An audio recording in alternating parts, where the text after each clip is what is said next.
ನಮಸ್ಕಾರ ಸ್ನೇಹಿತರೆ, ಧ್ವನಿ ಲೋಕಕ್ಕೆ ನಿಮಗೆಲ್ಲ ಸ್ವಾಗತ. ನಾವಿವತ್ತು 8ನೇ ತರಗತಿಯ ಗಣಿತ ಪಾಠ ಕ್ಷೇತ್ರ ಗಣಿತ ಅಂತಕ್ಕಂತಹ ಅಧ್ಯಾಯದ ಕೊನೆಯ ಭಾಗವನ್ನು ನೋಡ್ತಾ ಇದ್ದೀವಿ. ಈ ಭಾಗದಲ್ಲಿ ನಾವು ಘನದ ಘನಫಲ, ಆಯತ ಘನದ ಘನಫಲ, ಸಿಲಿಂಡರ್ನ ಘನಫಲ ಮುಂತಾದವುಗಳನ್ನು ನೋಡ್ಕೊತ ಹೋಗೋಣಂತೆ. ವಿಡಿಯೋ ನಿಮಗೆ ಚೆನ್ನಾಗಿ ಅನಿಸಿದರೆ ಲೈಕ್ ಮಾಡಿ, ಚಾನಲ್ ಸಬ್ಸ್ಕ್ರೈಬ್ ಮಾಡಿ ಮತ್ತು ನಿಮ್ಮ ಗೆಳೆಯರ ಬಳಗಕ್ಕೂ ಕೂಡ ಈ ಒಂದು ವಿಡಿಯೋವನ್ನು ಶೇರ್ ಮಾಡಿ. ಸರಿನಾ? ಪಾಠವನ್ನು ಆರಂಭ ಮಾಡೋಣಂತೆ. ಘನ, ಆಯತ ಘನ ಮತ್ತು ಕೊಳವೆಗಳ ಗಾತ್ರ. ಕೊಳವೆ ಅಂತಂದರೆ ಸಿಲಿಂಡರ್, ಸಿಲಿಂಡರ್ನ ಗಾತ್ರ. ಗಾತ್ರ ಅಂದರೆ ಘನಫಲ. ಗಾತ್ರ ಒಂದೇ, ಘನಫಲ ಒಂದೇ. ತ್ರಿವಿಮತೀಯ ವಸ್ತುಗಳು ಆಕ್ರಮಿಸುವ, ತ್ರಿವಿಮತೀಯ ಅಂತಂದರೆ 3 ಡೈಮೆನ್ಷನ್ ಅಂತ ಕರಿತೀವಿ. ತ್ರಿವಿಮತಿ ಅಂತಂದ್ರೆ 3 ಡೈಮೆನ್ಷನ್, 3 ಡೈಮೆನ್ಷನ್ ಇರ್ತವೆ. 3 ದಿಕ್ಕುಗಳಂತ ನಾವು ಹೇಳ್ಬೋದು. ಉದ್ದ, ಅಗಲ ಮತ್ತು ಎತ್ತರ, ಇದು 3D ಆಗ್ತದೆ. 2D ಅಂತಂದರೆ ಉದ್ದ ಮತ್ತು ಅಗಲಗಳು ಅಷ್ಟೇ ಇರ್ತವೆ. 1D ಅಂತಂದರೆ ಉದ್ದ ಅಷ್ಟೇ ಇರ್ತದೆ. 0D ಅಂತಂದರೆ ಪಾಯಿಂಟ್, ಬಿಂದು 0D ಆಗ್ತದೆ. ಲೈನ್ 1D ಆಗ್ತದೆ. ಆಮೇಲೆ ಆಯತ 2D ಆಗ್ತದೆ. ಘನ ಕ್ಯೂಬ್ ಏನಾಗ್ತದೆ 3D ಆಗ್ತದೆ. 3 ಡೈಮೆನ್ಷನ್ ಅಂತ ನಾವು ಹೇಳ್ತೀವಿ. ವಸ್ತುಗಳು ಆಕ್ರಮಿಸುವ ಪ್ರದೇಶಕ್ಕೆ ಅದರ ಗಾತ್ರವೆಂದು ನಾವು ಕರೆಯುತ್ತೇವೆ. ಒಂದು ಬಾಕ್ಸ್ ಇದೆ, ಬಾಕ್ಸಲ್ಲಿ ಇರ್ತಕ್ಕಂತಹ ಸಂಪೂರ್ಣವಾದಂತಹ ವಸ್ತುಗಳ ಗುಂಪನ್ನು ನಾವೇನಂತ ಕರಿತೀವಿ? ಗಾತ್ರ ಅಂತ ಕರಿತೀವಿ. ನಿಮ್ಮ ಹತ್ತಿರವಿರುವ ವಸ್ತುಗಳ ಗಾತ್ರಗಳನ್ನು ಹೋಲಿಸಿ. ಉದಾಹರಣೆಗೆ, ನಿಮ್ಮ ಕೊಠಡಿಯ ಗಾತ್ರವು ಅದರಲ್ಲಿರುವ ಕಪಾಟು ಗಾತ್ರಕ್ಕಿಂತ ದೊಡ್ಡದು. ಈ ಒಂದು ಕೊಠಡಿಯ ಗಾತ್ರ ಆ ಕಪಾಟದ ಗಾತ್ರಕ್ಕಿಂತ ದೊಡ್ಡದು. ಈ ಕೊಠಡಿಯಲ್ಲಿ ಎಷ್ಟು ಗಾಳಿ ತುಂಬಿದೆ ಅಂತ ನಾವು ಕಂಡುಹಿಡಬೇಕಂತಂದರೆ ಅದು ಈ ಕೊಠಡಿಯ ಗಾತ್ರ ಆಗ್ತದೆ, ಘನಫಲ ಆಗ್ತದೆ ಅಂತ ನಾವು ಹೇಳ್ಬೋದು. ಅದೇ ರೀತಿಯಾಗಿ ಕಪಾಟು ಗಾತ್ರಕ್ಕಿಂತ ದೊಡ್ಡದು. ನಿಮ್ಮ ಪೆನ್ಸಿಲ್ ಪೆಟ್ಟಿಗೆಯ ಗಾತ್ರ ಅದರೊಳಗಿನ ಪೆನ್ಸಿಲ್ ಮತ್ತು ರಬ್ಬರ್ಗಳ ಗಾತ್ರಕ್ಕಿಂತ ದೊಡ್ಡದಾಗಿರ್ತದೆ. ಕಂಪಾಸ್ ಬಾಕ್ಸ್ ಅಂತ ನಾವು ಹೇಳ್ತೀವಲ್ಲ, ಪೆನ್ಗಳಕ್ಕಿಂತ ಅದರ ಸೈಜ್ ಏನಿರ್ತದೆ ದೊಡ್ಡದಾಗಿರ್ತದೆ. ಈ ವಸ್ತುಗಳ ಗಾತ್ರಗಳನ್ನು ಕಂಡುಹಿಡಿಯಬಲ್ಲಿರಾ? ಈ ವಸ್ತುಗಳ ಗಾತ್ರ ಕಂಡುಹಿಡಬೇಕಂತಂದರೆ ಸೂತ್ರಗಳು ಬೇಕಾಗ್ತದೆ. ಆ ಸೂತ್ರಗಳನ್ನು ಉಪಯೋಗಿಸಿ ನಾವು ಗಾತ್ರಗಳನ್ನು ಕಂಡುಹಿಡಿಯಬೇಕಾಗ್ತದೆ. ವಿಸ್ತೀರ್ಣಗಳನ್ನು ಕಂಡುಹಿಡಿಯಲು ನಾವು ಚೌಕಿಯ ಏಕಮಾನಗಳನ್ನು ಬಳಸುವುದನ್ನು ನೆನಪಿಸಿಕೊಳ್ಳಿ. ಇಲ್ಲಿ ಗಾತ್ರಗಳನ್ನು ಕಂಡುಹಿಡಿಯಲು ಘನ ಏಕಮಾನಗಳನ್ನು ಬಳಸುತ್ತೇವೆ. ಅಲ್ಲಿ ಸೆಂಟಿಮೀಟರ್ ಸ್ಕ್ವೇರ್ ಅಂತಿದ್ವಿ, ಇಲ್ಲಿ ಸೆಂಟಿಮೀಟರ್ ಕ್ಯೂಬ್ ಅಂತೀವಿ. ಘನ ಗಾತ್ರವನ್ನು ಕಂಡುಹಿಡ್ಕೊಂಡ್ರೆ ಮೀಟರ್ ಸ್ಕ್ವೇರ್ ಅಂತ ಹೇಳ್ತಿದ್ವಿ, ಇಲ್ಲಿ ಮೀಟರ್ ಕ್ಯೂಬ್ ಅಂತ ಹೇಳ್ತೀವಿ. ಅಲ್ಲಿ ಕಿಲೋಮೀಟರ್ ಸ್ಕ್ವೇರ್ ಅಂತ ಹೇಳ್ತಿದ್ವಿ, ಇಲ್ಲಿ ಕಿಲೋಮೀಟರ್ ಕ್ಯೂಬ್ ಅಂತ ಹೇಳ್ತಿದ್ವಿ. ಅದು ವಿಸ್ತೀರ್ಣ, ಇದು ಘನಫಲ. ಒಂದು ಪ್ರದೇಶದ ವಿಸ್ತೀರ್ಣವನ್ನು ಕಂಡುಹಿಡಿಯಲು ಚೌಕವು ಅತ್ಯಂತ ಅನುಕೂಲಕರವಾದ, ಹಾಗೆಯೇ ಗಾತ್ರಗಳನ್ನು ಕಂಡುಹಿಡಿಯಲು ಘನವು ಅತ್ಯಂತ ಅನುಕೂಲಕರ ಅಂತ ನಾವು ಹೇಳ್ತೀವಿ. ಇಲ್ಲೇನಿದೆ? ಒಂದು ಆಯತ ಘನ ಇದೆ. ಘನಗಳು ಸೇರಿ ಸೇರಿ ಸೇರಿ ಏನಾಗಿದೆ? ಆಯತ ಘನ ಆಗಿದೆ. ಈ ಆಯತ ಘನಗಳನ್ನು ನಾವು ಬೇರೆ ಬೇರೆ ಬೇರೆ ಬೇರೆ ಆಕೃತಿಯೊಳಗಡೆ ಮಾರ್ಪಾಡು ಹೊಂದಿಸಬಹುದು. ವಿಸ್ತೀರ್ಣವನ್ನು ಕಂಡುಹಿಡಿಯಲು ಆ ಪ್ರದೇಶವನ್ನು ಏಕಮಾನದ ಚೌಕಗಳನ್ನಾಗಿ ವಿಭಾಗಿಸುತ್ತೇವೆ. ಅದೇ ರೀತಿಯಾಗಿ ಘನಫಲವನ್ನು ಕಂಡುಹಿಡಿಯಲು ಏನು ಮಾಡ್ತೀವಿ ನಾವು? ಆ ವಸ್ತುವನ್ನು ಏಕಮಾನದ ಚೌಕ ಘನಗಳನ್ನಾಗಿ ವಿಂಗಡಿಸಬೇಕಾಗ್ತದೆ. ಚೌಕ ಘನಗಳನ್ನಾಗಿ. ಉದಾಹರಣೆ ಹೇಳಬೇಕು ಅಂತಂದರೆ, ಒಂದು ಆಯತ ಘನ ತೆಗೆದುಕೊಳ್ತೀನಿ. ಏನು ತಗೊಳ್ಳೋಣ್ರಿ? ಆಯತ ಘನವನ್ನು ತೆಗೆದುಕೊಳ್ಳೋಣ. ಇದು ಆಯತ ಘನ. ಈ ಆಯತ ಘನದ ಘನಫಲ ಕಂಡುಹಿಡಬೇಕಂತಂದರೆ ಈ ಆಯತ ಘನವನ್ನು ನಾವು ಮಾಡಬೇಕು? ಚೌಕ ಘನಗಳಾಗಿ ವಿಂಗಡಣೆ ಮಾಡ್ಕೊತ ಹೋಗಬೇಕು, ಭಾಗ ಮಾಡ್ಕೊತ ಹೋಗ್ಬೇಕು. ಈ ಥರ ಚೌಕ ಘನಗಳು ಇದರೊಳಗಡೆ ಎಷ್ಟು ಹಿಡಿತವೆ, ಇವುಗಳು ಎಷ್ಟು ಸಾಕಾಗ್ತವೆ, ಅವುಗಳನ್ನು ನೋಡ್ಕೊತ ಇದರ ವಿಸ್ತೀರ್ಣವನ್ನು ನಾವು ಕಂಡು ಹಿಡಿಬೇಕಾಗ್ತದೆ. ಚೌಕ ಘನಗಳನ್ನು ಉಪಯೋಗ ಮಾಡಿ ವಿಸ್ತೀರ್ಣ ಅಲ್ಲ, ಇದರ ಘನಫಲ, ಆಯತ ಘನದ ಘನಫಲವನ್ನು ನಾವು ಕಂಡುಹಿಡಿಯಬೇಕಾಗ್ತದೆ ಅಂತ ಅವರು ಹೇಳ್ತಾ ಇದ್ದಾರೆ. ಒಂದು ಚಿತ್ರ 9.8ರಲ್ಲಿರುವ ಘನವಸ್ತುಗಳ ಘನವು 8 ಘನಮಾನಗಳೆಂಬುದನ್ನು ಗಮನಿಸಿ. ಈ ಘನವಸ್ತುಗಳ ಘನ ಎಷ್ಟದ್ರಿ? 8 ಘನಮಾನಗಳು ಅಂದರೆ 8 ಮೀಟ್ರ್ ಕ್ಯೂಬ್ ಸೆಂಟಿಮೀಟ್ರ್ ಕ್ಯೂಬ್ ಎಷ್ಟು ಅಂತೀರಿ ಅಷ್ಟು. ಎಷ್ಟು ಘನಗಳಿವೆ? 1 2 3 4 5 6 7 8 ಘನಗಳಿವೆ. 8 ಘನಮಾನಗಳು. ಇಲ್ಲೂ ಕೂಡ 1 2 3 4 5 6 7 8 8 ಘನಮಾನಗಳು. 8 ಘನಮಾನಗಳು ಅಂತಂದರೆ ಚಿತ್ರ ಬೇರೆ ಬೇರೆ ಇದೆ ನೋಡ್ರಿ, ಆಕಾರ ಬೇರೆ ಬೇರೆ ಇದೆ, ಆದರೆ ಗಾತ್ರ ಒಂದೇ ಆಗಿದೆ. ವಾಲ್ಯೂಮ್ ಸೇಮ್ ಇದೆ, ಘನಫಲ ಒಂದೇ ಆಗಿದೆ. ಆಕಾರ ಬೇರೆ ಬೇರೆ ಆಗಿದ್ದಾವೆ, ಆದರೆ ಗಾತ್ರ ಮಾತ್ರ ಸಮನಾಗಿ ಇರ್ತದೆ. ಯಾವುದೇ ವಸ್ತುವಿನ ಆಕಾರ ಬೇರೆ ಬೇರೆ ಮಾಡ್ತೀವಿ, ಆದರೆ ಅದರ ಘನಫಲ ಮಾತ್ರ ಒಂದೇ ಆಗಿರ್ತದೆ ಅನ್ನೋದಕ್ಕೆ ಇಲ್ಲಿ ಒಂದು ಉದಾಹರಣೆಯನ್ನು ನಾವು ತಗೊಳ್ಬೋದು. ಒಂದು ವಸ್ತುವಿನೊಳಗಿನ ಏಕಮಾನದ ಚೌಕ ಘನಗಳನ್ನು ಎಣಿಸುವ ಮೂಲಕ ಆ ವಸ್ತುವಿನ ಗಾತ್ರವನ್ನು ನಾವು ಅಳೆಯಬಹುದು. ಗಾತ್ರಗಳನ್ನು ಅಳೆಯುವಾಗ ನಾವು ಸಾಮಾನ್ಯವಾಗಿ ಏನು ಮಾಡ್ತೀವಿ? ಬಳಸುವ ಘನ ಏಕಮಾನಗಳು ಕೆಳಗಿನಂತಿವೆ. ಒಂದು ಘನ ಸೆಂಟಿಮೀಟರ್ ಅಂತಂದರೆ ಸೆಂಟಿಮೀಟ್ರ್ ಕ್ಯೂಬ್ ಅಂತಲೇ ಹೇಳ್ತೀವಿ. 1 ಸೆಂಟಿಮೀಟ್ರ್ ಕ್ಯೂಬ್ ಅಂತ ಅನ್ಬೋದು. ಒಂದು ಘನ ಸೆಂಟಿಮೀಟ್ರ್ ಅಂತಂದರೆ ಸೆಂಟಿಮೀಟ್ರ್ ಗುಂಡ್ಲೆ ಸೆಂಟಿಮೀಟ್ರ್ ಗುಂಡ್ಲೆ ಸೆಂಟಿಮೀಟರ್. ಅದಕ್ಕಾಗಿ 1 ಸೆಂಟಿಮೀಟ್ರ್ ಕ್ಯೂಬ್ ಆಗ್ಬಿಡ್ತದೆ. ಸೆಂಟಿಮೀಟ್ರನ್ನ ಮಿಲಿಮೀಟ್ರ್ ಮಾಡಬೇಕು. 10 millimetre into 10 millimetre into 10 millimetre ಅಂತಂದರೆ 1 centimetre cube is equal to 10 100 1000 millimetre cube ಆಗ್ತದೆ. 1 centimetre cube is equal to 1000 millimetre cube. ಘನ ಮೀಟ್ರ್ ನೋಡೋಣಂತೆ. 1 ಮೀಟ್ರ್ ಗುಂಡ್ಲೆ 1 ಮೀಟ್ರ್ ಗುಂಡ್ಲೆ 1 ಮೀಟರ್. 1 ಮೀಟ್ರನ್ನು ನಾವು ಇದು ಘನ ಮೀಟ್ರ್ ಕ್ಯೂಬ್ ಆಯಿತು. ಘನ ಮಿಲಿಮೀಟ್ರ್ ಕ್ಯೂಬ್ ಅಂತಂದರೆ 1 millimetre into 1 millimetre into 1 millimetre. ಇದನ್ನು ನಾವು ಸೆಂಟಿಮೀಟರ್ ಮಾಡಿರಿ ಅಂತ ಕೇಳಿದಾಗ ಮಿಲಿಮೀಟರ್ನ ಸೆಂಟಿಮೀಟರ್ ಅಂತಂದರೆ 0.1 ಸೆಂಟಿಮೀಟರ್. 1 ಮಿಲಿಮೀಟರ್ ಇದ್ಕೊಂಡು 0.1 ಸೆಂಟಿಮೀಟರ್. ಯಾಕೆ 1/10 ಮಿಲಿಮೀಟರ್ದು ಸೆಂಟಿಮೀಟರ್ ಮಾಡ್ಕೊಂಡ್ರೆ /10 1/10 ಅಂದರೆ 0.1 0.1 ಇಂಟು 0.1 ಇಂಟು 0.1 0.1 ಇಂಟು 0.1 ಇಂಟು 0.1 3 ಸತಿ ಇಂಟು ಮಾಡಿದೀವಾ? 1 1 1 1 1 1 1ಕ್ಕೆ 1. ಎಷ್ಟು ಬಿಟ್ಟು ಪಾಯಿಂಟ್ ಇದೆ? ಪಾಯಿಂಟ್ ಆದಂಥ ಒಂದು ಸಂಖ್ಯೆ, ಪಾಯಿಂಟ್ ಅದಕ್ಕೆ 2, ಪಾಯಿಂಟ್ ಅದಕ್ಕೆ 3 ಸಂಖ್ಯೆ. 3 ಸಂಖ್ಯೆ ಬಿಟ್ಟು ಪಾಯಿಂಟ್ ಕೊಡಬೇಕು. 1 ಇದೆ, 2 ಉದ್ರಿ ನಂಬರ್ 0 ತೊಗೊಂಡು ಪಾಯಿಂಟ್ ಕೊಟ್ಟು ಇನ್ನೊಂದು ಉದ್ರಿ ನಂಬರ್ ತೊಗೋಬೇಕು 0. ಘನ ಸೆಂಟಿಮೀಟ್ರ್ ಕ್ಯೂಬ್ ಅಥವಾ ಸೆಂಟಿಮೀಟ್ರ್ ಕ್ಯೂಬ್ ಅಂತ ನಾವು ಹೇಳ್ತೀವಿ. ಈಗ ನಾವು ಆಯತ ಘನ ಮತ್ತು ಕೊಳವೆಗಳ ಗಾತ್ರಗಳನ್ನು ಕಂಡುಹಿಡಿಯುವ ಸೂತ್ರವನ್ನು ನೋಡೋಣಂತೆ. ಏನು ನೋಡೋಣ್ರಿ? ಸೂತ್ರ ನೋಡೋಣಂತೆ. ಇದು ಆಯತ ಘನ ಇದೆ. ಆಯತ ಘನದ ಘನಫಲವನ್ನು ಕಂಡುಹಿಡಿಯುವ ಸೂತ್ರ ಉದ್ದ ಗುಂಡ್ಲೆ ಅಗಲ ಗುಂಡ್ಲೆ ಎತ್ತರ. L into B into H. ಉದ್ದ ಗುಂಡ್ಲೆ ಅಗಲ ಗುಂಡ್ಲೆ ಎತ್ತರ ಅಂದರೆ ಆಯತ ಘನದ ಘನಫಲ ಅಂತ ನಾವು ಹೇಳ್ಬೋದು. ಇಲ್ಲಿ ಸೂತ್ರ ಕಾಣ್ತದೆ. V ಅಂತಂದರೆ ಘನಫಲ, ಆಯತ ಘನದ ಘನಫಲ. L into B into H ಅಂತ ಆಯಿತು. ಅದಾದ ನಂತರ ನೀವು ಏನು ಗಮನಿಸಿದಿರಿ ಅಂತ ಅವ್ರು ಕೊಡ್ತಾ ಇದ್ದಾರೆ. ಏನಪ್ಪ, ಈ ಆಯತ ಘನಗಳನ್ನು ರೂಪಿಸಲು ನಾವು 36 ಘನಗಳನ್ನು ಉಪಯೋಗಿಸಿ ಆಯತ ಘನ ಮಾಡಿದ್ವಿ. 36 ಘನಗಳನ್ನು ಉಪಯೋಗಿಸಿ ಆಯತ ಘನಗಳನ್ನು ಮಾಡಿದ್ವಿ. ಇಲ್ಲಿ ನೋಡ್ರಿ, ಇಲ್ಲೂ ಕೂಡ ಏನಾಗ್ತದೆ? 12 36 32 32 ಘನ ಕ್ಯೂಬ್. ಇಲ್ಲಿ 6 3 18 18 36 ಘನ ಕ್ಯೂಬ್. ಅದಂತರ 6 36 36 36 ಘನ ಕ್ಯೂಬ್.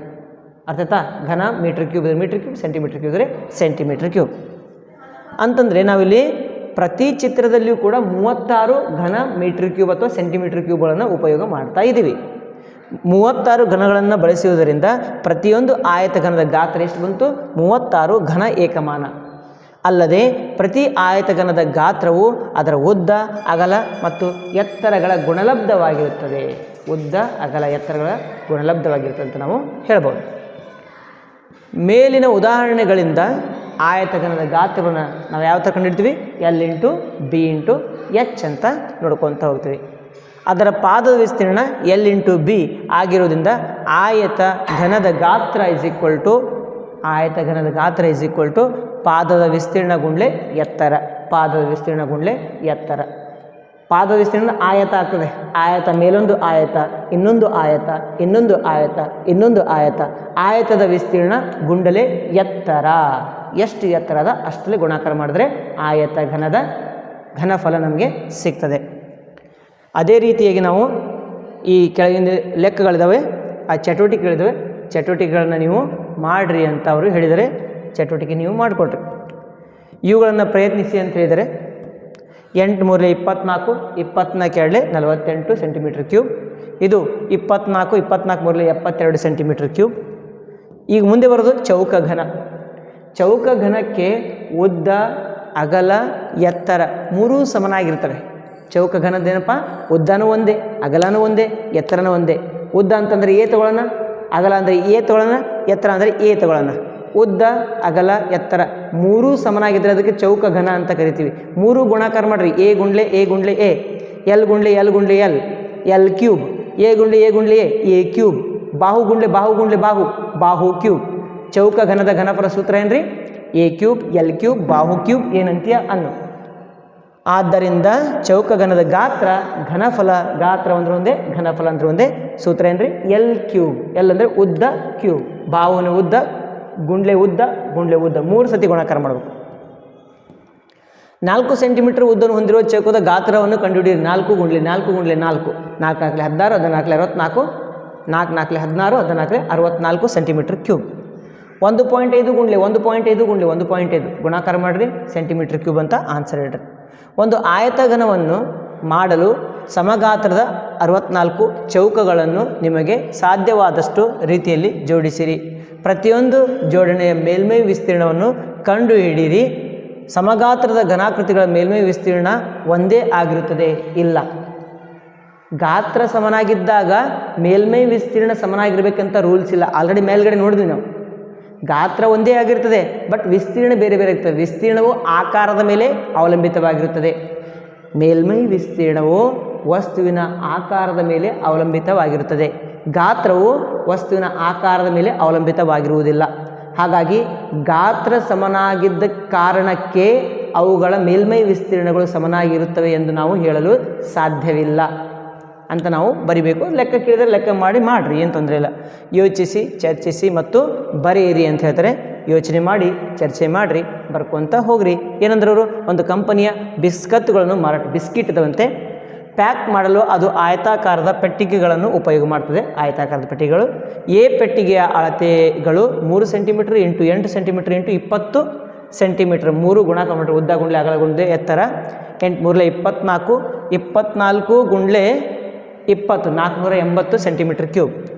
ಬಿ ಪೆಟ್ಟಿಗೆಯ ಅಳತೆಗಳು 4 12 10 12 ಹಾಕಲಿ 48, 48 ಹಾಕಲಿ 480 ಸೆಂಟಿಮೀಟರ್ ಕ್ಯೂಬ್. ಇದು 480 ಸೆಂಟಿಮೀಟರ್ ಕ್ಯೂಬ್, ಅದನ್ನು 480. ಯಾವ ಅಳತೆಯ ಪೆಟ್ಟಿಗೆಯಿಂದ ಕಂಪನಿಗೆ ಖರ್ಚು ಕಡಿಮೆ ಆಗುತ್ತದೆ? ಇಲ್ಲಿ ಉದ್ದ ಅಗಲ ಎತ್ತರ ಕೊಟ್ಟಿದ್ದಾರೆ. ಇದ್ರದ್ದು ಮೇಲ್ಮೈ ವಿಸ್ತೀರ್ಣ ಕಂಡಿಡ್ರಿ, ಇದ್ರದ್ದು ಮೇಲ್ಮೈ ವಿಸ್ತೀರ್ಣ ಕಂಡಿಡ್ರಿ. ಮೇಲ್ಮೈ ವಿಸ್ತೀರ್ಣ ಯಾವುದು ಕಡಿಮೆ ಆಗ್ತದಲ್ಲ, ಮೇಲ್ಮೈ ವಿಸ್ತೀರ್ಣ ಸೂತ್ರ 2 LB plus BH plus HL. ಆ ಸೂತ್ರ ಹಾಕಿ ಇದ್ರದ್ದು ಪೂರ್ಣ ಮೇಲ್ಮೈ ವಿಸ್ತೀರ್ಣ, ಎರಡನೇ ಡಬ್ಬದ ಪೂರ್ಣ ಮೇಲ್ಮೈ ವಿಸ್ತೀರ್ಣ ಕಂಡಿಡ್ರಿ.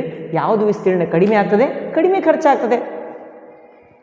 ಕಡಿಮೆ ಖರ್ಚು ಯಾವುದು? ಏಕೆಂದರೆ ಅದರ ಮೇಲ್ಮೈ ವಿಸ್ತೀರ್ಣ ಕಡಿಮೆ ಇರ್ತದೆ. ಹಾಗಾಗಿ ಘನಫಲ ಸಮನಾಗಿದೆ. ಘನಫಲ ಎರಡೂ ಓಕೆ, ಗಾತ್ರ ಎರಡೂ ಓಕೆ, ಆಕಾರ ಬೇರೆ ಬೇರೆ. ಆಕಾರ ಬೇರೆ ಬೇರೆ ಆಗಿದ್ದಕ್ಕೆ ಅವುಗಳ ಮೇಲ್ಮೈ ವಿಸ್ತೀರ್ಣ ಬೇರೆ.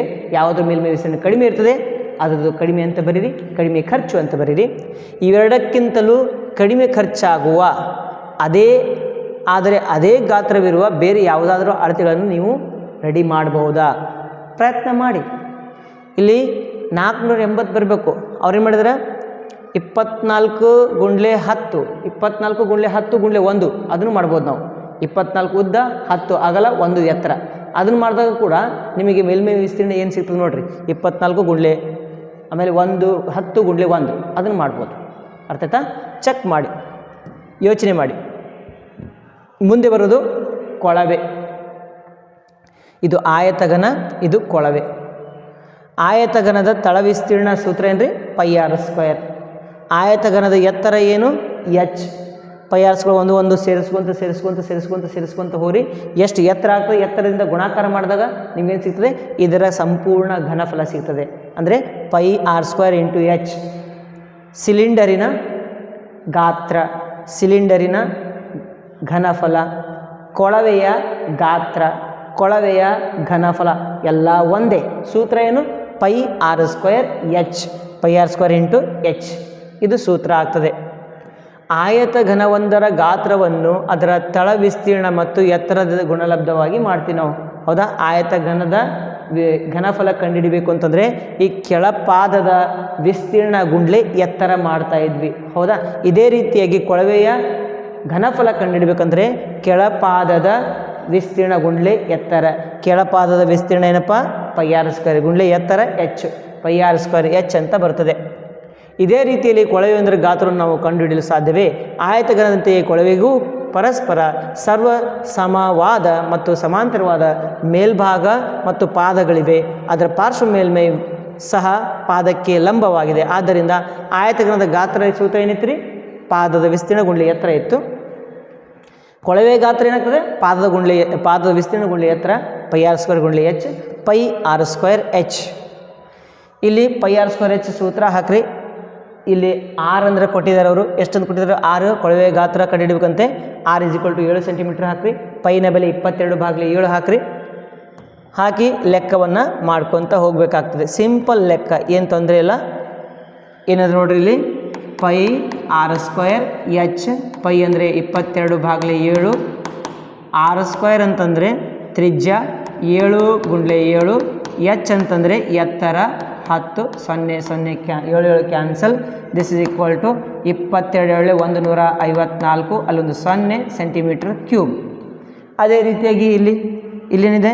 ಚದರ ಮೀಟ್ರ್ ಕೊಟ್ಬಿಟ್ರೆ, ಇದು ಪೈ ಆರ್ ಸ್ಕ್ವೇರ್ ಅವರೇ ಕೊಟ್ಬಿಟ್ಟಾರೆ, ಪೈ ಆರ್ ಸ್ಕ್ವೇರ್ ಕೊಟ್ಟಾರೆ. ಇದು ಎಚ್ ಅವರೇ ಕೊಟ್ಬಿಟ್ಟಾರೆ. ಗುಣಾಕಾರ ಮಾಡು, 2 4 ಚದರ ಮೀಟ್ರ್ ಅಥವಾ ಮೀಟರ್ ಕ್ಯೂಬ್ ಅಂತ ಬರಿತೀನಿ. ಇದು ವಾಲ್ಯೂಮ್ = ಬೇಕಾದ್ರೆ volume = pi R square into H. ಗುಣಾಕಾರ ಮಾಡಿರಿ, 4 ಮೀಟ್ರ್ ಕ್ಯೂಬ್ ಬಂದುಬಿಡ್ತದೆ. ಚದರ ಮೀಟ್ರ್ ಅಥವಾ ಘನ ಮೀಟ್ರ್ ಅಂತಂದ್ರೆ ಒಂದೇ, ಮೀಟ್ರ್ ಕ್ಯೂಬ್ ಅಂತಂದರೂ ಒಂದೇ. ಗಾತ್ರ ಮತ್ತು ಸಾಮರ್ಥ್ಯ ಅಂತ ಬರ್ತದೆ. ಮುಂದೇನು ಬರ್ತದೆ? ಗಾತ್ರ ಮತ್ತು ಸಾಮರ್ಥ್ಯ. ಇವೆರಡೂ ಪದಗಳ ನಡುವೆ ಹೆಚ್ಚು ವ್ಯತ್ಯಾಸವಿಲ್ಲ. ಇವೆರಡೂ ಪದ ಕೂಡ ಒಂದೇ ಅಂತ ನಾವು ಅನ್ಬಹುದು. ವಸ್ತುವು ಆಕ್ರಮಿಸುವ ಜಾಗದ ಪ್ರಮಾಣವನ್ನು ಗಾತ್ರ ಪದದಿಂದ ಉಪಯೋಗಿಸುತ್ತಾರೆ. ಈ ವಸ್ತು ನಾವು ನಿಂತಿದ್ದೀವಿ ಅಂತಂದರೆ, ನಾವು ನಿಂತಿರ್ತಕ್ಕಂಥ ಜಾಗ ಏನು ಆಕ್ರಮಣ ಮಾಡ್ತೀವಲ್ಲ, ಇದಕ್ಕೆ ನಾವು ಗಾತ್ರ ಅಂತ ಕರಿತೀವಿ. ನಮ್ಮ ದೇಹ ಎಷ್ಟಿದೆ ಅದು ಗಾತ್ರ ಆಗ್ತದೆ. ಒಂದು ಪಾತ್ರೆ ಅಥವಾ ಡಬ್ಬದಲ್ಲಿ ಅಡಕ ಮಾಡಲು ಸಾಧ್ಯವಾದ ಪ್ರಮಾಣವನ್ನು ಸಾಮರ್ಥ್ಯ ಅಂತ ಕರಿತೀವಿ. ಒಂದು ಪಾತ್ರೆಯಲ್ಲಿ ನೀರು ತುಂಬ್ತೀವಿ, ಆ ನೀರು ಎಷ್ಟಿದೆ ಅನ್ನೋದು ಪಾತ್ರೆಯ ಸಾಮರ್ಥ್ಯ. ಅದನ್ನು ಪಾತ್ರೆ ಎಷ್ಟು ನೀರನ್ನು ಹಿಡಿದಿಟ್ಟುಕೊಳ್ಳುತ್ತದೆ ಅನ್ನೋದು ಅದರ ಗಾತ್ರ. ಅರ್ಥಾತ್ ಗಾತ್ರ ಮತ್ತು ಸಾಮರ್ಥ್ಯ ಆಲ್ಮೋಸ್ಟ್ ಒಂದೇ, ಎಲ್ಲ ಒಂದೇ. ಸೂಚನೆ: ನೀರಿನ ಏನು ಮಾಡಿದೆ? ಒಂದು ಪಾತ್ರೆ ಅಥವಾ ಡಬ್ಬದಲ್ಲಿ ಅಡಕ ಮಾಡಲು ಸಾಧ್ಯವಾಗುವ ಪ್ರಮಾಣವನ್ನು ಸಾಮರ್ಥ್ಯ ಪದದಿಂದ ಸೂಚನೆ ಮಾಡ್ತೀವಿ. ವಸ್ತು ಆಕ್ರಮಿಸುವ ಜಾಗವನ್ನು ನಾವೇನು ಮಾಡ್ತೀವಿ ರೀ? ಗಾತ್ರ ಅಂತ ಸೂಚನೆ ಮಾಡ್ತೀವಿ. ಅದಾದ ನಂತರ ನೀರಿನ ಒಂದು ಡಬ್ಬಿಯು 100 ಘನ ಸೆಂಟಿಮೀಟರ್ ನೀರನ್ನು ತುಂಬಿಕೊಂಡರೆ ಅದರ ಸಾಮರ್ಥ್ಯವನ್ನು ಕಂಡುಹಿಡಿಯಿರಿ ಅಂತ. 100 ಘನ ಸೆಂಟಿಮೀಟರ್ ಕ್ಯೂಬ್ ಏನಾಗ್ತದೆ? ಸಾಮರ್ಥ್ಯ ಅಷ್ಟೇ ಆಗಿಬಿಡ್ತದೆ. ಅದ್ರ ಗಾತ್ರ 100 ಸೆಂಟಿಮೀಟರ್ ಕ್ಯೂಬ್ ಇದೆ, ಸಾಮರ್ಥ್ಯನೂ ಕೂಡ 100 ಸೆಂಟಿಮೀಟರ್ ಕ್ಯೂಬ್ ಆಗುತ್ತದೆ. ಸಾಮರ್ಥ್ಯವನ್ನು ಲೀಟರ್ಗಳಲ್ಲಿಯೂ ಅಳತೆ ಮಾಡುತ್ತೇವೆ. ಲೀಟರ್ ಮತ್ತು ಘನ ಸೆಂಟಿಮೀಟರ್ ಕ್ಯೂಬ್ಗಳ ನಡುವಿನ ಸಂಬಂಧ ನೋಡ್ರಿ. 1 ಮೀಟರ್ ಕ್ಯೂಬ್ = 1000 ಲೀಟರ್. ಒಂದು ಚದರ ಮೀಟ್ರ್ ಅಂದ್ರಲ್ಲ ಘನ ಮೀಟ್ರ್. ಒಂದು ಘನ ಮೀಟ್ರ್ ಅಂದ್ರೆ ಒಂದೇ, ಮೀಟ್ರ್ ಕ್ಯೂಬ್ ಅಂದ್ರೆ ಒಂದೇ. ಘನ ಅಂದ್ರೆ ಕ್ಯೂಬ್ ಅಂದಂಗೆ. ಒಂದು ಘನ ಮೀಟ್ರ್ = 1000 ಲೀಟರ್. ಒಂದು ಘನ ಮೀಟ್ರ್ = 1000 ಲೀಟರ್. ಅಥವಾ ಬಿಡಿ 10 100, 1000 10,000, ಲಕ್ಷ 10 ಲಕ್ಷ, 10 ಲಕ್ಷ ಚದರ ಸೆಂಟಿಮೀಟರ್ ಕ್ಯೂಬ್ ಅಂದಂಗೆ. ಒಂದು metre cube = 10 lakh centimetre cube. ಒಂದು metre cube = 10 lakh centimetre cube = 1000 litre. ಒಂದು ಮೀಟ್ರ್ ಕ್ಯೂಬ್ ಅಂದರೆ 1000 ಲೀಟರ್. ಅಂದರೆ ಒಂದು ಏನಿದೆ? ಹೌಸ್ ಇದೆ. ಹೌಸ್ ಅಂತ ನೀರು ತುಂಬ್ತಿರಲ್ಲ, ನೀರು ತುಂಬುವ ತೊಟ್ಟಿ ಇದೆ. ಅದರ ಉದ್ದ 1 ಮೀಟರ್ ಇದೆ. ಅದರ ಅಗಲ ಉದ್ದ 1 ಮೀಟರ್, ಅದರ ಅಗಲ 1 ಮೀಟರ್ ಇದೆ, ಎತ್ತರ 1 ಮೀಟರ್ ಇದೆ. ಉದ್ದ 1 ಮೀಟರ್, ಅಗಲ 1 ಮೀಟರ್, ಎತ್ತರ 1 ಮೀಟರ್ ಇರ್ತಕ್ಕಂಥ ಒಂದು ಪಾತ್ರೆ ಅಥವಾ ತೊಟ್ಟಿ ಇದೆಯಲ್ಲ, ಅದರಲ್ಲಿ ನೀರು ತುಂಬ್ಕೊತ ಹೋದಾಗ ಎಷ್ಟು ಲೀಟ್ರ್ ನೀರು ಹಿಡಿತದೆ? ಅದು 1000 ಲೀಟರ್ ನೀರು ಹಿಡಿತದೆ. ಎಷ್ಟು ಲೀಟ್ರು? 1000 ಲೀಟರ್ ನೀರು ಹಿಡಿತದೆ. ಉದಾಹರಣೆಯನ್ನು ನೋಡೋಣಂತೆ. ಉದಾಹರಣೆ 8 ಕೊಟ್ಟಿದ್ದಾರೆ. ಏನು? ಆಯತ ಘನವೊಂದರ ಗಾತ್ರ ಕೊಟ್ಟಿದ್ದಾರೆ ಮತ್ತು ಪಾದದ ವಿಸ್ತೀರ್ಣ ಕೊಟ್ಟಿದ್ದಾರೆ. ಅದರ ಎತ್ತರವನ್ನು ಕಂಡುಹಿಡಿಬೇಕಂತೆ. ಏನೇನು ಕೊಟ್ಟಿದ್ದಾರೆ ಮೊದಲು ಬರ್ಕೊಳ್ಳೋಣಂತೆ. ಬರ್ಕೊಂಡು ಲೆಕ್ಕ ಮಾಡ್ಕೊತ ಹೋಗೋಣ. ಸಿಂಪಲ್ ಪ್ರಶ್ನೆ ಬಹಳ ಸಿಂಪಲ್ ಇದೆ. ಆಯತ ಘನದ ಗಾತ್ರ ಕೊಟ್ಟಿದ್ದಾರೆ. ಆಯತ ಘನದ ಗಾತ್ರ 275 ಘನ ಸೆಂಟಿಮೀಟರ್ ಅಂದರೆ ಸೆಂಟಿಮೀಟರ್ ಕ್ಯೂಬ್. ಪಾದದ ವಿಸ್ತೀರ್ಣ is equal to 25 centimetre square. ಎತ್ತರ ಇದು ವಿ ಅಂತ ತೊಗೊತೀನಿ, ಪಾದ ವಿಸ್ತೀರ್ಣ ಎ ಅಂತ ತೊಗೊತೀನಿ, ಎತ್ತರ ಎಚ್, ಎತ್ತರ is equal to question mark ನಮಗೆ ತಿಳಿದಂತೆ. ಸೂತ್ರ ನೋಡಿ, ವಿ ಇಸ್ ಈಕ್ವಲ್ ಟು ಪಾದದ ವಿಸ್ತೀರ್ಣ ಗುಂಡ್ಲೆ ಎತ್ತರ. ಹೌದಾ? ಘನಫಲ, ಆಯತ ಘನದ ಘನಫಲ ಇಸ್ ಈಕ್ವಲ್ ಟು ಪಾದದ ವಿಸ್ತೀರ್ಣ ಇಂಟು ಎತ್ತರ. This is equal to V ಎಷ್ಟು ಬಂದಿದೆ? 275 ಇಸ್ ಈಕ್ವಲ್ ಟು ಪಾದದ ವಿಸ್ತೀರ್ಣ 25, ಎತ್ತರ ಎಚ್, ಗುಣಾಕಾರ ಈ ಕಡೆ ಕಳಿಸಿ 275 ಭಾಗಾಕಾರ 25 ಇಸ್ ಈಕ್ವಲ್ ಟು ಎಚ್. 25 ಒಂದಲೇ 25, 25 ಒಂದಲೇ 25, H is equal to 11 centimetre. ಇದು ಎತ್ತರ ಆಗ್ತದೆ. ಎತ್ತರ 11 ಸೆಂಟಿಮೀಟರ್ ಬರ್ತದೆ. ಇದು ಎಷ್ಟನೇ ಉದಾಹರಣೆ? 8ನೆಯ ಉದಾಹರಣೆ ಆಯಿತು. 11 ಸೆಂಟಿಮೀಟರ್ ಉತ್ತರ ಬಂದಿದೆ ನೋಡಿ. ಉದಾಹರಣೆ 9 ನೋಡೋಣಂತೆ. ಒಂದು ಉಗ್ರಾಣವು ಆಯತ ಘನದ ಆಕಾರದಲ್ಲಿದೆ. ಉಗ್ರಾಣ ಅಂತಂದರೆ ಗೋಡೌನ್ ಅಂತ ಕರಿತೀವಿ. ಗೋಡೌನ್ ಇದೆ, ದೊಡ್ಡ ಗೋಡೌನು. ಅದು ಯಾವ ಆಕಾರದಲ್ಲಿದೆ? ಆಯತ ಘನದ ಆಕಾರದ 60 ಮೀಟರ್, 40 ಮೀಟರ್ ಮತ್ತು 30 ಮೀಟರ್ ಅಳತೆಯನ್ನು ಹೊಂದಿದೆ. 0.8 ಘನ ಮೀಟರ್ ಗಾತ್ರದ ಆಯತಾಕಾರದ ಎಷ್ಟು ಪೆಟ್ಟಿಗೆಗಳನ್ನು ಅದರಲ್ಲಿ ಇಡಬಹುದು ಅಂತ ಕೇಳ್ತಾ ಇದ್ದಾರೆ. ಮೊದಲನೇದಾಗಿ ದತ್ತವನ್ನು ನಾವು ಬರ್ಕೊಂತ ಹೋಗೋಣಂತೆ. ಉಗ್ರಾಣದ ಘನಫಲವನ್ನು ಕಂಡುಹಿಡಿಯೋಣ. ಉಗ್ರಾಣದ ಗಾತ್ರ ಕಂಡುಹಿಡಿಯಂತೆ. ಆಮೇಲೆ ಒಂದು ಪೆಟ್ಟಿಗೆಯ ಗಾತ್ರ ಕಂಡುಹಿಡಿಯಂತೆ. ಮೊದಲನೇದಾಗಿ ದತ್ತ ಬರ್ಕೊಂತೀಯ. ಉಗ್ರಾಣದ ಉದ್ದ ಎಷ್ಟಿದೆ? ಉಗ್ರಾಣದ ಉದ್ದ 60 ಮೀಟರ್, ಅಗಲ 40 ಮೀಟರ್, ಎತ್ತರ 30 ಮೀಟರ್ ಇದೆ. ಆಮೇಲೆ ಪೆಟ್ಟಿಗೆಯ ಘನಫಲ ಎಷ್ಟು ಕೊಟ್ಟಿದ್ದಾರೆ ಅವರು? ಒಂದಿದೆ 0.8 ಘನ ಮೀಟರ್ ಅಂತ ಇದ್ದಾರೆ. ಪೆಟ್ಟಿಗೆಯ ಘನಫಲ ಇಸ್ ಈಕ್ವಲ್ ಟು, ಬೇಕಾದರೆ ನಿಮಗೆ V1 ಅಂತ ತೊಗೊಂತೀಯೋ, ಇಲ್ಲ ಇಷ್ಟೇ ಬರ್ಬೋದು. ಪೆಟ್ಟಿಗೆ ಘನಫಲ ಅನ್ಬೋದು, ಪೆಟ್ಟಿಗೆ ಗಾತ್ರನೂ ಅನ್ಬೋದು. ಪೆಟ್ಟಿಗೆ ಗಾತ್ರ is equal to 0.8 metre cube ಅಂತ ಆಯಿತು. ಈಗ ಈ ಒಂದು ದೊಡ್ಡ ಗೋಡೌನ್ ಇದೆ. ಗೋಡೌನ್ ಒಳಗಡೆ ಸಣ್ಣ ಪೆಟ್ಟಿಗೆಗಳು ಇಟ್ಟಿದ್ದಾರೆ. ಎಷ್ಟು ಪೆಟ್ಟಿಗೆ ಇಟ್ಟಿದ್ದಾರೆ ನಮ್ಗೆ ಗೊತ್ತಿಲ್ಲ. ಒಂದು ಪೆಟ್ಟಿಗೆ ಘನಫಲ ಕೊಟ್ಟಿದೆ. ಒಟ್ಟು ಘನಫಲ ಭಾಗಲೆ ಒಂದು ಪೆಟ್ಟಿಗೆ ಘನಫಲ ಅಂತಂದಾಗ ಒಟ್ಟು ಗೋಡೌನ್ನ ಗಾತ್ರ ಭಾಗಲೆ ಒಂದು ಪೆಟ್ಟಿಗೆ ಗಾತ್ರ ಮಾಡಿದ್ರೆ ಪೆಟ್ಟಿಗೆಗಳ ಸಂಖ್ಯೆ ಸಿಗ್ತದೆ. ಹಾಗಾಗಿ ನಾನು ಬರ್ತೀನಿ, ಪೆಟ್ಟಿಗೆಗಳ ಸಂಖ್ಯೆ ಇಸ್ ಈಕ್ವಲ್ ಟು ಉಗ್ರಾಣದ ಗಾತ್ರ ಭಾಗಲೆ ಪೆಟ್ಟಿಗೆಯ ಗಾತ್ರ. ಒಂದು ಪೆಟ್ಟಿಗೆ ಗಾತ್ರ. ಉಗ್ರಾಣದ ಗಾತ್ರ ಸೂತ್ರ ಏನ್ರಿ? ಉದ್ದ ಗುಂಡ್ಲೆ ಅಗಲ ಗುಂಡ್ಲೆ ಎತ್ತರ. ಪೆಟ್ಟಿಗೆ ಗಾತ್ರ ಎಷ್ಟು ಕೊಟ್ಟಿದ್ದಾರೆ? 0.8 metre cube. This is equal to ಉದ್ದ ಎಷ್ಟಿದೆ? 60, ಅಗಲ ಎಷ್ಟಿದೆ? 40, ಎತ್ತರ 30 ಇಂಟು ಮೀಟರ್ 3 ಮೀಟರ್ಗಳದ್ದು ಮೀಟರ್ ಕ್ಯೂಬ್ ಭಾಗಲಿ 0.8 ಮೀಟರ್ ಕ್ಯೂಬ್. ಕ್ಯಾನ್ಸಲ್. ಈ 0.8 ನಾವು ಹಿಂಗೂ ಬರಿಬೋದು. ಹೆಂಗೆ? 8/10 ಮೀಟರ್ ಕ್ಯೂಬ್ ಅಂತ ಬರಿಬೋದು. 0.8 ಅಂದ್ರೆ ಒಂದೇ, 8/10 ಅಂತಂದ್ರೆ ಒಂದೇ. ಅಂದ್ರೆ ನಾನೀಗ 0.8 ಬದಲಾಗಿ ಏನು ಬರೀಲಿ? 0.8 ಬದಲಾಗಿ ಏನು ಬರೀಲಿ? 8/10 ಅಂತ ಬರಿತೀನಿ.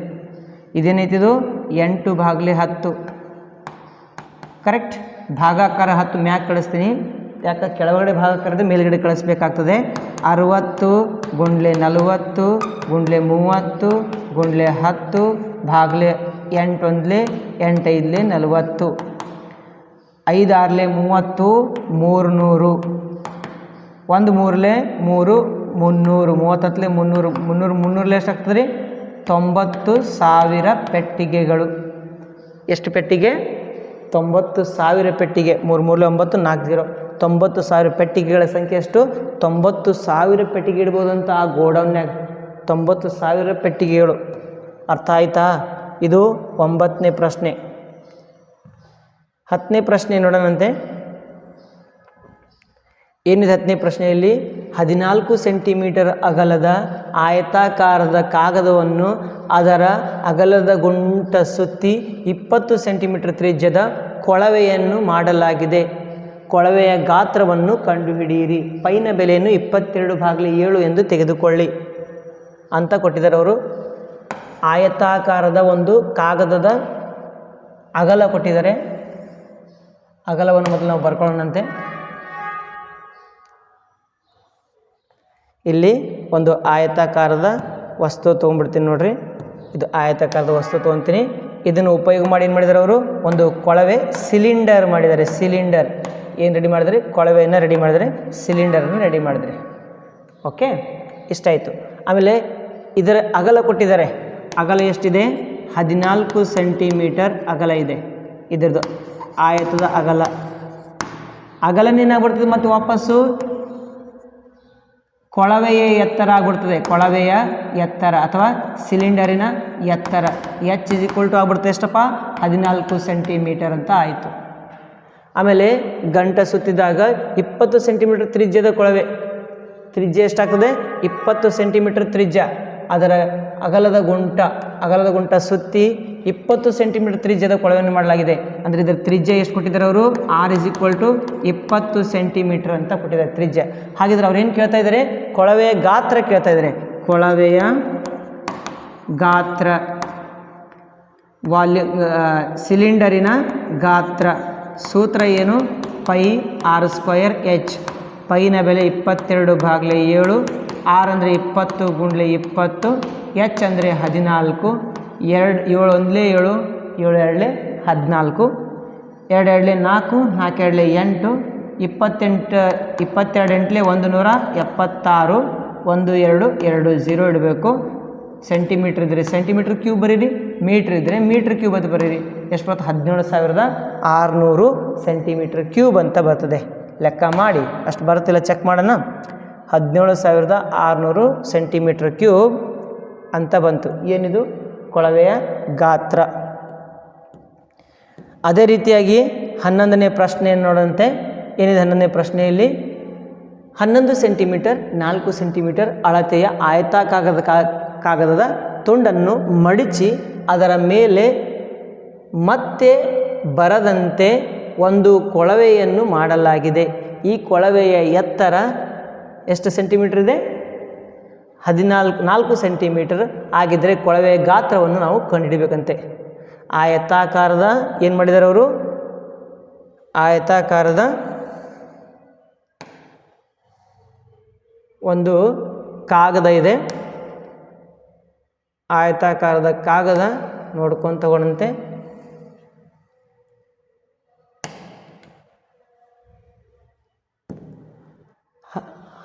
ಹನ್ನೊಂದು ಸೆಂಟಿಮೀಟರ್ ಉದ್ದ, 4 ಸೆಂಟಿಮೀಟರ್ ಅಗಲದ ಅಳತೆಯ ಆಯತಾಕಾರದ ಕಾಗದ ತುಂಡನ್ನು ಮಡಚಿದ್ದೀವಿ ಅಂತ.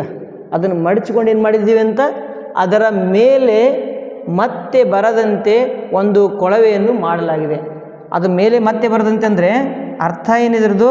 ಒಂದು ಆಯತವನ್ನು ಉಪಯೋಗಿಸಿ